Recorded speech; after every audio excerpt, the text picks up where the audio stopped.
All right. Hope everyone had a nice weekend. If you're off today, hope you're having a nice day off. We're going to go ahead and get into the agenda for today. We're going to start with Bitcoin on the high time frame, and we're going to go to the NASDAQ. We're going to go to ETH for just some clues on what I think may be happening in the short term. We're going to go to the 10-year. We're going to go through the dollar, and then we're going to call it a day. So, not a stranger to this chart. I've had this up for months now, essentially illustrating the compression that's been going on, the reaccumulation that's been going on since really March of 2021. That was, released back in November of last year. We got our first, true correction or check back to the macro reaccumulation range. And like you always hear me say, you don't want to see if it's a true power move out of a massive reaccumulation, you don't want to see key areas get tested. Okay. I know everyone likes the sound of breakout and retest, breakout and retest. This right here was the essentially the cap, if you will, this reaccumulation range, what I've got highlighted there. Uh, the price action, the correction into the first half of the reaccumulation range are typically corrections, right? The second half are your impulsive moves, okay? And breaking out of the reaccumulation, I continued to say we didn't want to really see anything challenge this in the 60s, right? We didn't want to see a true release of energy gets front run and is too strong to come back and check back, and we never saw that. The only reason I'm bringing that up now is because the opposite side to that is what's going on here, where now we're in the early stages of breakout of this fresh impulse, and I continuously hear, see a lot of doubt on the timeline in terms of what potentially should or could happen next. None of us know, as you know, I'm not a financial advisor. I don't take what I'm saying as any kind of financial advice. I'm here to present my convictions, provide my perspective. As always, I could be wrong. Things I talk about, they could go up, they could go down, they could go sideways. But just as I was talking about the character of the 30-week moving average during this entire corrective phase, okay, from February through early April, and the importance of the cloud and the space between the cloud and the compression between the cloud and the 30-week and the sloping of the 30-week being the most critical aspects of what's going on here. And then what drove us down here was news, right? It was news. It was news, and there was a lot of fear. That's the most bullish type of setup there is in financial markets. That's why I continue to say this is the most bullish chart, technical chart in financial markets. Forget the most bullish asset, right, that was ever created. That's neither here nor there. I'm just talking pure technical setup. So for speculators, and what do I always say, right? These areas are great for getting rid of speculators. These areas are great for getting rid of speculators. Markets do a great job of testing the limits of where speculators have these what you call invalidations. What's my invalidation for Bitcoin? Uh, the debt system that we're living in ending, and it ain't ending. It ain't ending. There's no way for the system to function. Much like a human needs oxygen, the system needs continuous debt creation in order for it to function properly. Well, I shouldn't even say properly. I'm not an expert in the economies of the quote unquote technicalities of what's proper. That's my opinion for it to function in the way that it does. And Bitcoin essentially is the antithesis of that function in terms of an asset, in terms of your time, in terms of your energy um, being drained in order to essentially fuel the system that we live in. And so the opposite of that was in my mind, and I'm just kind of going off on a little tangent here because obviously for those of you that have been following me know that I feel that Bitcoin is the hardest and greatest asset ever created, and really manifestation of your time and your family's time and your energy. And in order for that to come to fruition, uh, you need to it along the way needs to get rid of those that don't have those feelings. Okay.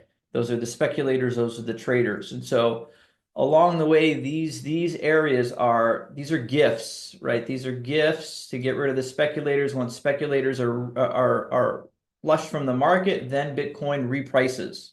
That's the beauty of this asset. In bull trends. Now, in bear trends, it's not always going to go like this, right? In bear trends, um, it tests the limits of the most convicted, right? That's what this did, right? That's what this did.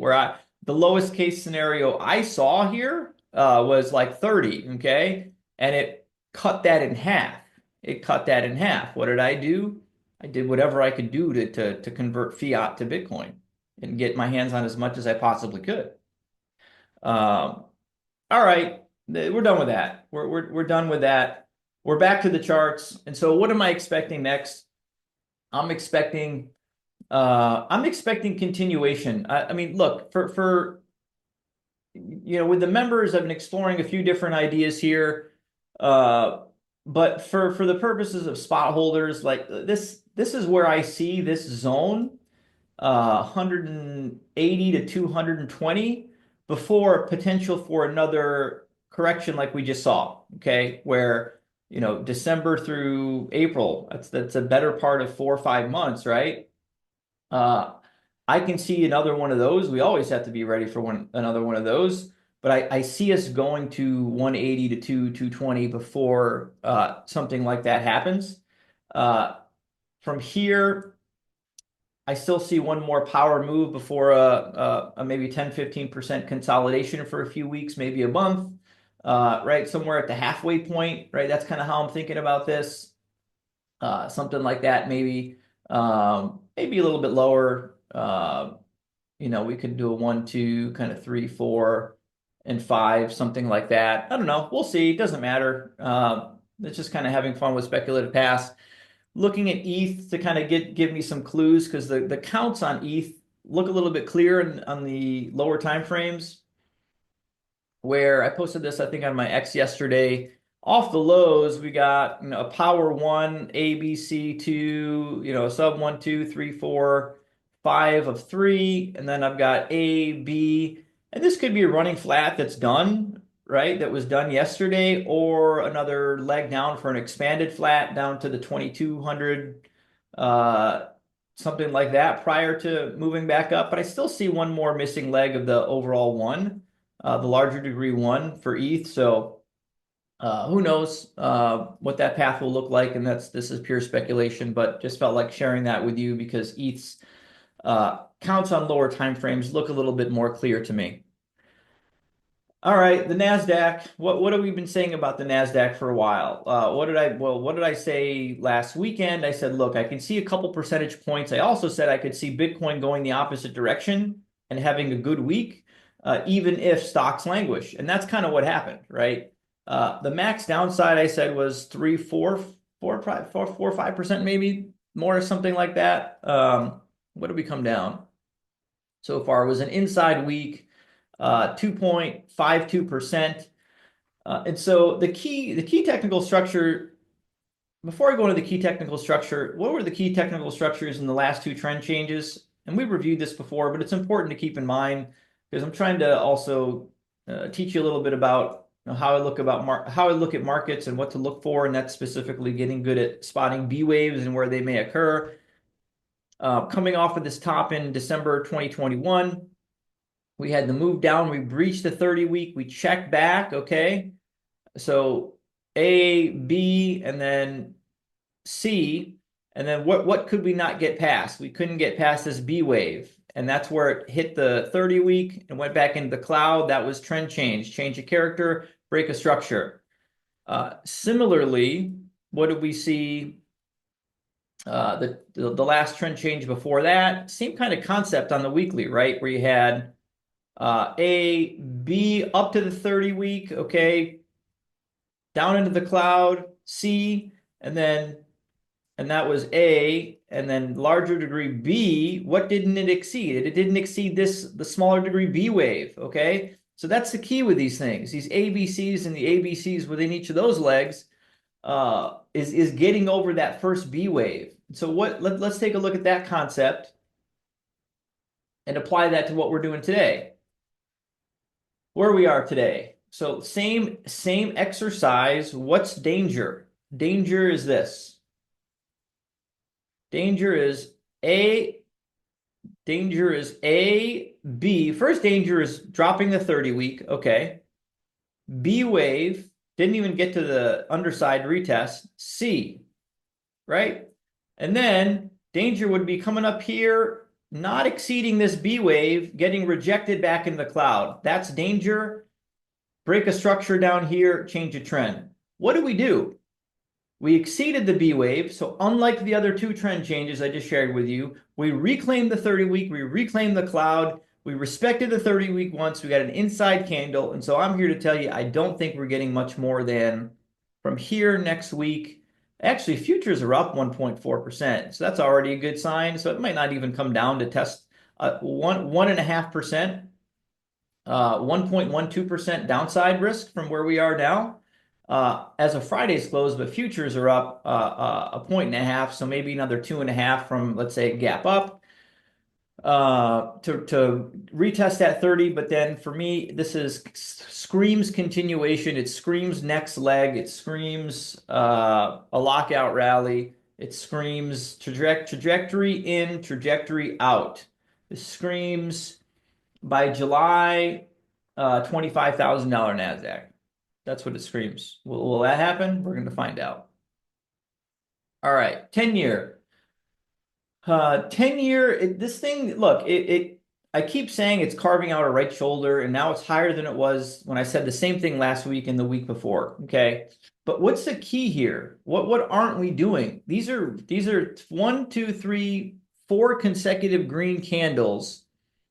But there's no power in these candles, right? There was news on, was it Friday? The tariff news.